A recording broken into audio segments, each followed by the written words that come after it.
کہ دامن مشکلات لا الہ الا کہ لا الہ الا محمد رسول اللہ کہنے میں مشکلات بڑی ہیں. زبان کہتی ہے استغفر اللہ تو تبدیلی کیا آئی؟ فرمایا تو رسول کی 6 شرطیں ہیں. نمبر 1 شرط یہ ہے کہ جو گناہ کیا ہے اس پر شرمندہ. نمبر 2 ہے اس گناہ کو دوبارہ نہیں کرنا. نمبر 3 اگر کسی کا حق مارا ہے اس حق کی معافی مانگو. اگر نمبر 4 اگر کسی پر ظلم کیا ہے اس ظلم کا جو ہے وہ بدلہ چکاؤ. نمبر 5 کہ جب گناہ سے توبہ کر لی ہے تو پھر اس گناہ کی طرف دوبارہ نہیں دیکھنا. اس گناہ کی طرف دوبارہ نہیں دیکھنا. نمبر 6 جس طرح پہلے گناہوں میں غرق تھا اب نیکی میں غرق ہو جائے. سبحان اللہ سبحان اللہ. جس طرح پہلے گناہوں میں غرق تھا اب نیکی میں غرق ہو جا تاکہ ان گناہوں کا مداوع ہو جائے. فرمایا جب یہ ارادہ کر لے تو تیری توبہ توبۃ نصوح ہے. سبحان اللہ.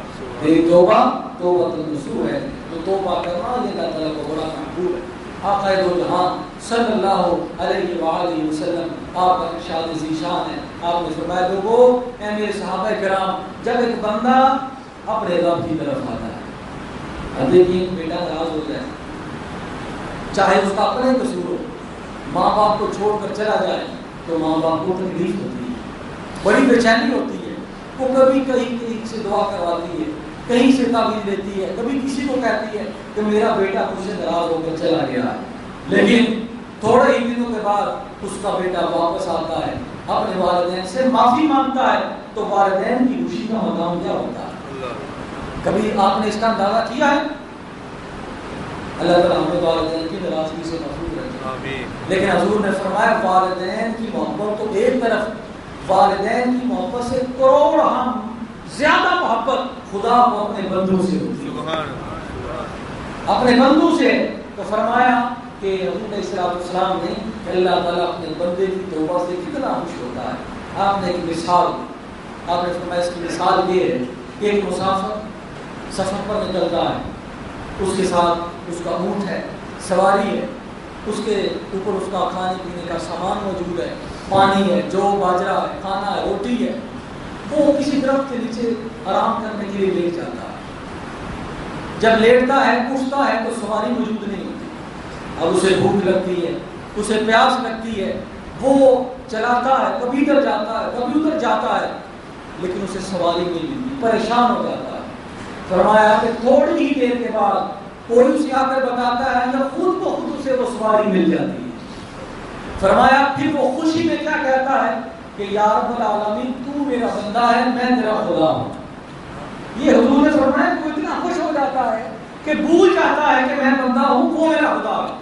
حدیث کے الفاظ ہے کہ وہ خوشی میں کہتا ہے یا اللہ تو میرا بندہ ہے میں تیرا خدا ہوں کہ مجھے یہ سواری مل گئی. فرمایا ایک تو بندے کو خوشی ہوتی ہے اپنی سواری کے ملنے پر ایک خوشی ہوتی ہے رب کو اپنے بندے کے توبہ کرنے. سبحان اللہ. وہ اس سے زیادہ ہوتی ہے وہ اس سے بڑھ کر ہوتی ہے جب ایک بندہ ہر چیز چھوڑ چھاڑ کے گناہوں سے تائب ہو کر اللہ تعالیٰ کی بارگاہ میں رجوع کرتا ہے تو اللہ تعالیٰ خوش ہو کر اپنی رحمت کے دامن میں لے لیتا ہے. رحمت کے دامن میں لے لیتا ہے. میرے بندے میں تیرا انتظار کر رہا ہم تو مائل کا کرم ہے کوئی سائل ہی نہیں راہ دکھلائیں کسے تو راہ رب منزل ہی. تو فرمایا کہ اس کی رحمت اسے دوڑ کر پکڑ لیتی ہے اس کے گناہوں کو ختم کر لیتی ہے اپنے دامن میں لے لیتی ہے. آپ نے پڑھا ہوگا کتنے ہی لوگ ایسے ہیں جو گناہوں کی دلدل میں پھنسے ہوئے تھے جو گناہوں میں ڈوب رہے تھے سچے دل سے توبہ کی اللہ تعالیٰ نے ان کو وہ مقام دیا آج بھی ان کا لوگ نام لے رہے. حضور کے صحابہ کرام کی مثال حضور کے ایک صحابی حضرت فضالہ رضی اللہ تعالیٰ فرماتے ہیں ایک مرتبہ میں حضور کی کو قتل کرنے کے ارادے سے چلا میں نے اپنا خنجر لیا اور خانہ کعبہ میں گیا دیکھا کہ حضور علیہ السلام طواف کرنا ہے. اب میرے دل میں یہ ارادہ پیدا ہوا کہ جیسے حضور آگے چلیں گے میں پیچھے پیچھے چلوں گا تو میں حضور کے پیچھے خنجر پھونک دوں گا آپ کی شہادت واقعہ ہوگی نعوذ باللہ. تو آپ فرماتے ہیں خود یہ واقعہ بیان فرماتے ہیں حضرت خدا فرماتے ہیں کہ میں پیچھے پیچھے چلا جب حضور علیہ السلام نے 2-3 چکر مکمل کیے تو آپ نے چہرہ پر پیچھے موڑ کر پھر کرتے سبحان اللہ پیچھے مڑ کر دیکھا تو حضرت خدا فرماتے ہیں کہ میری جان ہی نکل گئی. روب نبوت کو دیکھ کر، روب رسالت کو دیکھ کر آپ نے فرمایا خدا کس نیت کے ساتھ آئے، کیسے آئے؟ خدا نے کی کہ میں طواف کرنے کے لیے آیا. آپ نے فرمایا نہیں. حضور علیہ السلام خدا فرماتے ہیں حضور نے اپنا ہاتھ میرے سینے پر فرمایا خدا ابھی وہ وقت نہیں آیا کہ تیرا دل بدل جائے تو میری طرف آ جائے. حضرت خدا فرماتے ہیں میرا خنجر جو میں نے پیچھے ہاتھ میں رکھا ہوا تھا وہ خنجر گر گیا، میں حضور کے قدموں میں گر گیا. فرمایا یا رسول اللہ آیا تھا قتل کرنے کے لیے، خود آپ کی محبت میں قتل ہو گیا. فرمایا پڑھائیں اشہد ان لا الہ الا اللہ و اشہد ان محمد رسول اللہ. حضرت خدا فرماتے ہیں جب دل کی دنیا بدل گئی، جب رخ جو موڑ لیا، جب حضور کے غلام جو بن گئے، تو جب اپنی توجہ اپنے دین کی طرف کر لی، اب دیکھیں کہ کس قدر ان میں تبدیلی آ جاتی تھی، کس قدر وہ طائب ہو جاتے تھے. ایک لمحے کی دیر تھی، حضرت خدا کس نیت کے ساتھ آ رہے تھے اور ایک لمحے میں انہیں کیا سے کیا ہو جاتا، طائب ہو گئے، حضور کی غلامی کا شرف حاصل کیا، واپس آئے. راستے میں اس عورت کا گھر آتا ہے جس عورت کے ساتھ ان کے تعلقات تھے زمانہ جاہلیت میں، لیکن دل کی دنیا بدل گئی ہے. دل کے تار جو ہے کسی اور کا ساز چلا رہے ہیں. اس عورت نے کہا فضالہ نظریں جھکا کے کہاں جا رہے ہیں، آج تو تمہاری نظریں مجھ سے مل نہیں رہی. حضرت فضالہ نے جھکتے جھکتے نظریں چراتے چراتے اس نے کہا کہ عورت ہٹ جاؤ، آج میں نے اس چہرے کو دیکھا ہے جس کے چہرے کو دیکھنے کے بعد کسی چہرے کی تمنا نہیں ہے. نعرہ تکبیر، نعرہ رسالت، نعرہ رسالت، نعرہ حیدری، عظمت و شان مصطفیٰ. جس گناہ کی دعوت تو دیتی تھی اس گناہ سے ہم نے توبہ کی. سبحان، ہم نے اپنے آپ کو بدل لیا ہے. تو دوستو ادھر وہ حضور کی غلامی میں ہوتے تھے، ادھر وہ توبہ کا دامن تھام لیتے تھے، ادھر وہ توبہ کا دروازہ تھام لیتے تھے. اب کیا ہوتا تھا کہ اس توبہ کی برکت سے جہاں قرآن حضور پر اترتا تھا ان کی شان میں بھی اترتا تھا. حضور نے فرمایا جو بندہ توبہ کرتا ہے، جب وہ سچے دل سے تائب ہو جاتا ہے، اللہ کی بارگاہ میں اپنے آپ کو فروخت کر دیتا ہے، تو حضور نے فرمایا وہ ایسے ہوتا ہے جیسے دنیا میں اس کا پہلا دن ہے، اس نے کوئی گناہ کیا ہی نہیں ہے، اس نے کوئی غلطی کی نہیں ہے. فرمایا توبہ کرو جو توبہ نصوح کرو. فرمایا فرماتے ہیں ہر چیز سے وہ موڑ لی. اس طرح کئی واقعات حضور کے صحابہ کرام کے کہ جب گناہ سے طائب ہو گئے، گناہوں کو چھوڑ دیا، چاہے پیچھے ماں ہے، پیچھے باپ ہے، کوئی بھی ہے، ہر چیز سے وہ موڑ لیا، پھر دوبارہ دیکھے ہی نہیں، اس کی طرف گئے ہی نہیں. اس لیے تو ان کی یہ شان ہے کہ قرآن پاک ان کی عظمت و شان کو بیان کرتا کہ نبی نہ تم کو رسوا کریں گے نہ تمہارے گناہوں کو رسوا کریں گے. جن نے سچے دل سے توبہ کر دی، جن کی توبہ پر رشک آتا ہے، اسے تو شیخ سعدی فرماتے ہیں. اور یہاں یاد رکھیں جوانی کی توبہ یہ بڑی اثر رکھتی ہے. حضرت شیخ سعدی فرماتے ہیں در جوانی توبہ کردن شیوائے پیغمبری، کہ جوانی میں توبہ کرنا یہ پیغمبروں کا طریقہ ہے، یہ نبیوں کا طریقہ ہے. وقت پیلی گرگ ظالم نشوت پرہیزگار، بڑھاپے میں تو ہر کوئی پرہیزگار بن جاتا ہے، ہر کوئی متقی بن جاتا ہے اگر توبہ کرنی ہے. تو عین جوانی کے زمانے میں، عین عروج کے زمانہ میں اللہ تعالیٰ کی بارگاہ میں طائب ہو تب انقلاب آئے گا. حضرت عبیدہ جو بڑے مشہور گزرے ہیں، مقام غوثیت پر فائز ہوئے. حضرت عبیدہ عجم کے رہنے والے بڑے مشہور بزرگ ہیں. یہ سود کا کاروبار کیا کرتے، کسی سے سود لینا دینا، بڑے امیر تھے. تو ایک مرتبہ یہ گزر رہے تھے تو قبرستان سے گزرے، میدان سے گزرے تو بچے کھیل رہے تھے. بچوں نے کھیلتے کھیلتے ہی کہا دیکھو یہ وہ بندہ ہے جو حرام کھاتا ہے، یہ سود کھا ہے. حضرت کو بڑی شرم آئی کہ آج میری زندگی میں یہ بچے مجھے کہہ رہے ہیں کہ میں حرام کھانے والا، سود کھانے والا ہوں، جب مر جاؤں گا تو لوگ میری قبر کو دیکھ کر کہیں گے.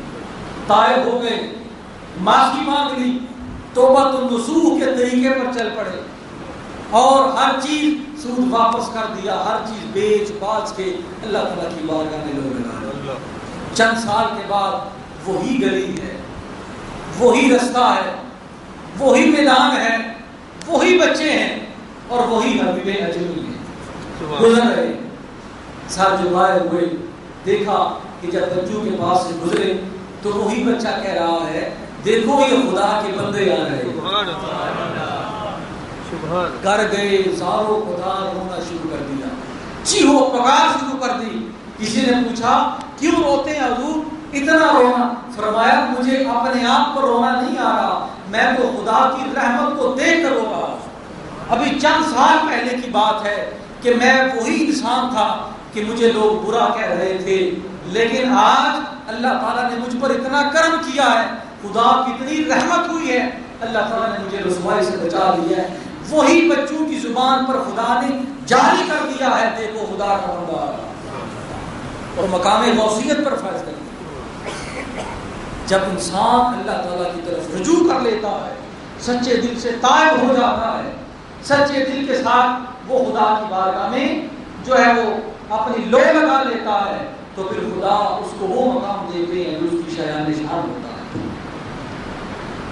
حضرت خزیل عیاض یہ چوریاں کیا کرتے، بہت بڑے ڈاکو تھے، جنگل میں رہتے تھے، یہ بھی بہت بڑے قطب ہوئے جو ان کے پاس بیٹھتا تھا، اگر جاہل ہوتا تھا عالم بن جاتا تھا، اگر گنہگار ہوتا تھا تو وہ عبادت اور متقی بن جاتا تھا، عبادت گزار بن جاتا تھا۔